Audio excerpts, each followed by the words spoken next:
Well, hello, my name's Sean Patterson. I am a recently qualified Blue Badge guide and also an actor. And of course, I can guide all those sites that you'd expect a Blue Badge guide to be able to guide: Westminster Abbey, the Tower, Greenwich I particularly like actually because I live very, very close to Greenwich.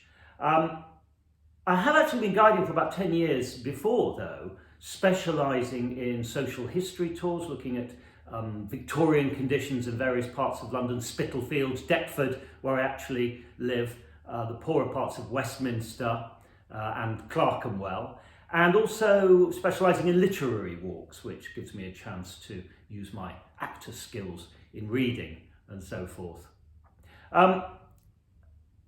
Generally speaking then, I do like to do cultural tours. I love the British Museum, I love history, I love literature.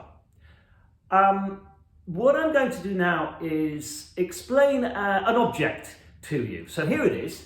I'm going to pretend this is the Portland vase in the British Museum. I love talking about this because I really like the stories behind it. So, well, imagine first of all, I've already explained to you that it was created about 2,000 years ago, somewhere near Rome. That it's made of glass, that was created using the dip overlay method, which leaves this white pattern on the outside of it, that it was buried with a Roman nobleman of some sort, discovered about 400 years ago, belonged to the Barberini family, and was bought by the Portland family in this country, which is why it's now called the Portland vase. But what I haven't told you yet is who the figures are.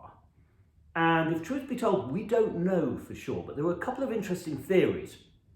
So one of the theories is that this is a story from Greek mythology, that the man that you can see here is Peleus, who is a mortal, and the woman is Thetis, who is immortal, a sea nymph goddess. And because there is a Cupid that you can see above them, that this is a marriage scene, their marriage or possibly their betrothal.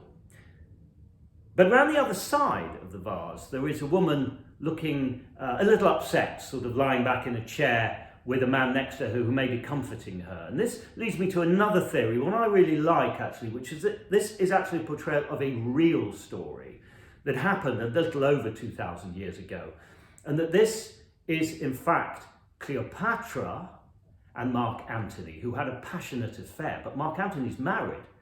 So the woman on the back, looking distraught, is of course his wife Octavia, being comforted by her brother Octavian, who becomes Caesar Augustus.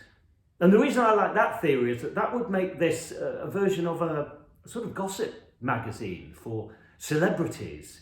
It's a 2,000-year-old version of Hello magazine.